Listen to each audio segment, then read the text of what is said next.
We visit clinics and surgeries, and we're willing to spend every penny to our name in search for good health.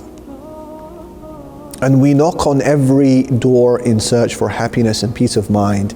We visit scholars and psychologists and even raqis in the hope of alleviating our pains, dispelling our fears, not knowing that in many cases at least, the root cause of that illness was simply a sin that required an apology to Allah and a humble retreat to His majestic name, Al-Ghafoor.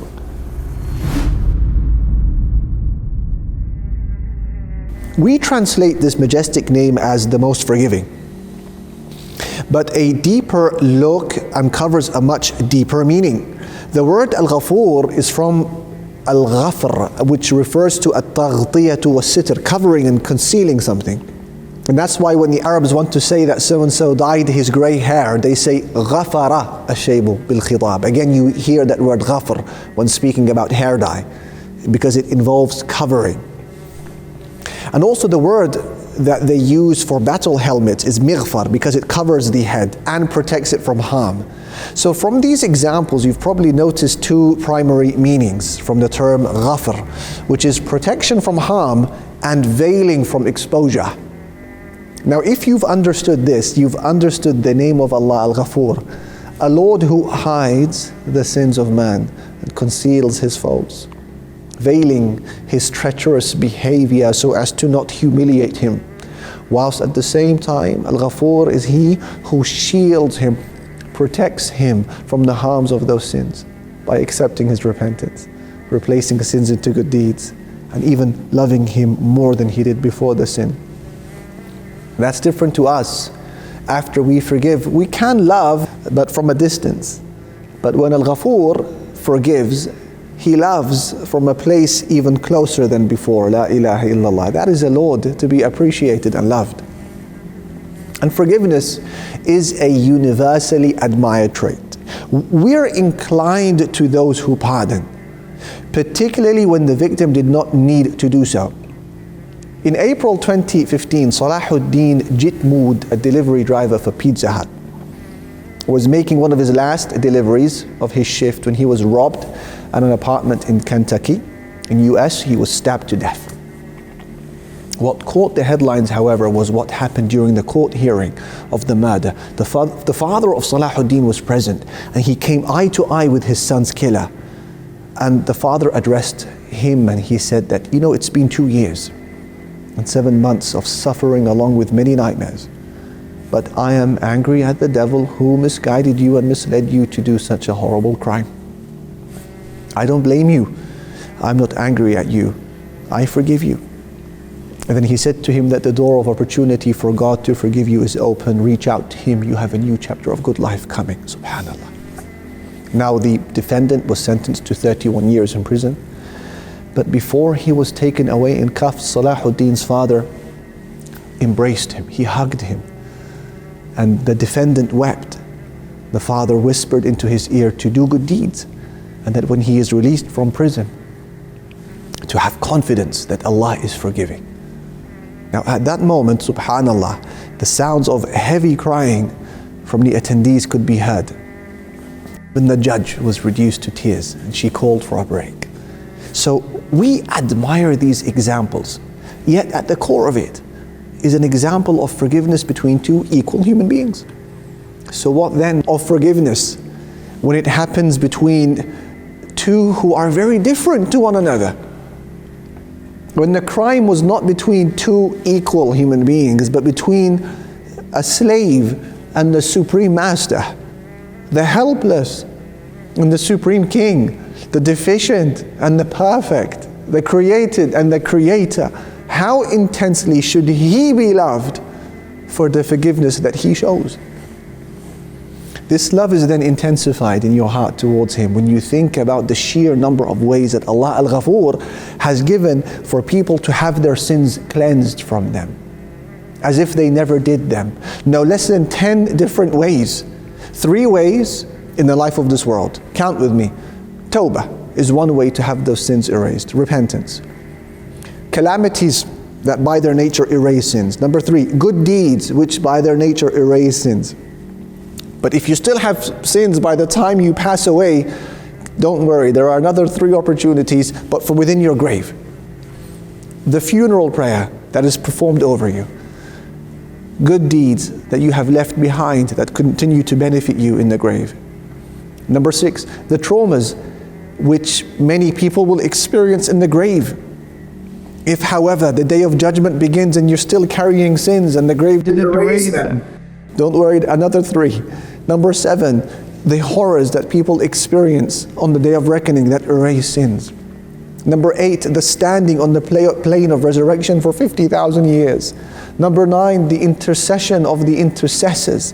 And as for the 10th way, it is the greatest and most encompassing of them all, and the most hopeful. It is through the mercy of Allah subhanahu wa ta'ala. La ilaha illallah. And that is why Abdullah ibn Mas'ud, he would say, Allah is going to forgive people on the day of judgment in a way that cannot be imagined by any human being. Is this not a Lord worthy of being adored and loved? Ya Allah, Ya ibn Adam, innaka ma da'awtani wa rajawtani ghafartu laka ala ma kana minka wa la ubali. Allah said, O son of Adam, as long as you call upon me and ask of me, I shall continue to forgive you for what you have done, and I will not mind. Ya ibn Adam, لو بلغت ذنوبك عنان السماء ثم استغفرتني غفرت لك ولا أبالي. O son of Adam, Allah said, were your sins to reach the clouds of the sky, then you were to ask of forgiveness of me. I would forgive you and I would not mind. يا ابن آدم لو أتيتني بقراب الأرض خطايا ثم لقيتني لا تشرك بي شيئا لأتيتك بقرابها مغفرة. O son of Adam, Allah says, were you to come to me with sins nearly as great as the earth, but having not associated partners with me, I will bring you forgiveness as much as it. Allahu Akbar. Think about who Allah is and then think about who you are. Which of the two is in need of the other? Which of the two depends entirely on the other? Which of the two cannot function for a split second without the other? The answer doesn't need spelling out.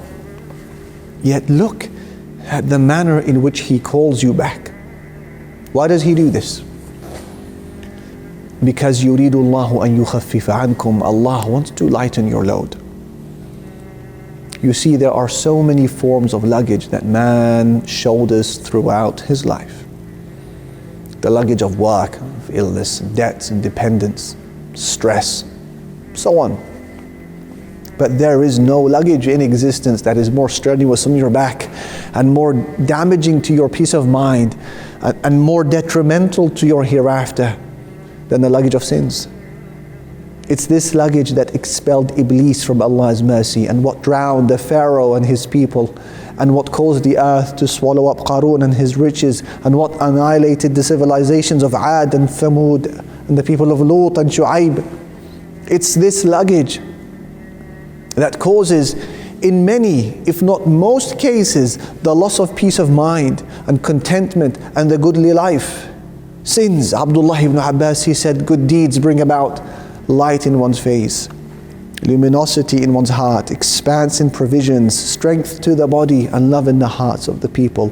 And sins, he says, bring about darkness to one's face, darkness to one's heart, weakness to one's body, lessening in one's provisions, and hatred within the hearts of people.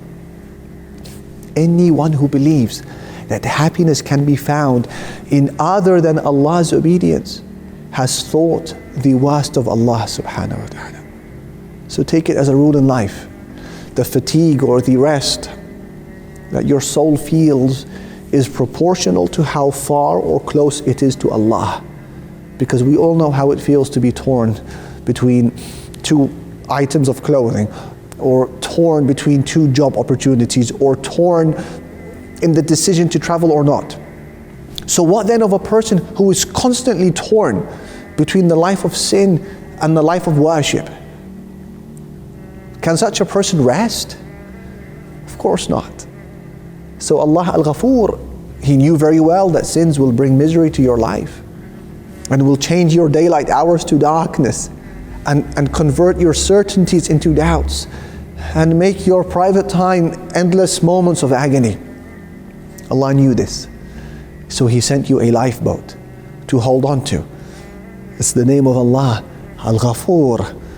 And there is a flag on this lifeboat, and it reads, وَمَن يَعْمَلْ سُوءًا أَوْ يَظْلِمْ نَفْسَهُ ثُمَّ يَسْتَغْفِرِ اللَّهَ يَجِدِ اللَّهَ غَفُورًا رَحِيمًا. Whoever does evil or wrongs his soul and then asks God for forgiveness will find that Allah is forgiving and merciful. A man nicknamed Abu Tawil approached the Prophet sallallahu alaihi wasallam, and he said to him, أَرَأَيْتَ رَجُلًا عَمِلَ الذُّنُوبَ كُلَّهَا فَلَمْ يَتْرُكْ مِنْهَا شَيْئًا. What would you say of a person who's committed every sin out there? وهو في ذلك لم يترك حاجة ولا داجة إلا أتاها فهل له من توبة. In fact, he hasn't left out a single minor or major sin out there. He's done them all. Can this person be forgiven? The Prophet ﷺ asked him, have you embraced Islam? The man said, I testify that none is to be worshipped but Allah, and you are the messenger of Allah. The Prophet ﷺ said to him, in that case, yes. Do good deeds, desist from sinning, and Allah will change every one of those sins into good deeds. Now the man, he couldn't believe what he had just heard. And he said, وَغَدَرَاتِي وَفَجَرَاتِي, even my treacherous ones, even my monstrous ones? The Prophet ﷺ said, yes. So the man walked away, saying, Allahu Akbar, Allahu Akbar, again and again until he disappeared. So our Lord, who is not only offering to erase your every sin, but to change them into good deeds that you never actually did in your life, is a Lord who has not disadvantaged you in any way, and is a Lord who wants you, who wants to turn a new leaf in your life. But there is more. And this is where it gets even more baffling. The Prophet Muhammad ﷺ illustrates an imaginary scenario to help us understand the level of Allah's happiness to have you back. It's a scenario of a person who was saved from a near-death experience. Honestly, re-listen to that until it sinks in. The Prophet ﷺ, he said that I swear by Allah that Allah is happier with the repentance of a believer than a person, than a person who set out on a journey in an open, arid desert. And during the journey, he retreated to the shade of a tree and fell asleep. He woke up only to notice that his camel had run away. So he made his way to a nearby cliff to look around, and he couldn't see anything. He went to another cliff, he couldn't see anything. So he said to himself, I'm going to go back to the shade and stay there until death. I want you to imagine the level of his grief. I want you to imagine the level of his grief as he is waiting for a slow and torturous death to claim him. And as he is sat there in despair, all of a sudden he sees his camel making its way back to him. And he's so happy, he grabs it by the reins and he says in extreme joy, Oh Allah, you are my slave and I am your Lord.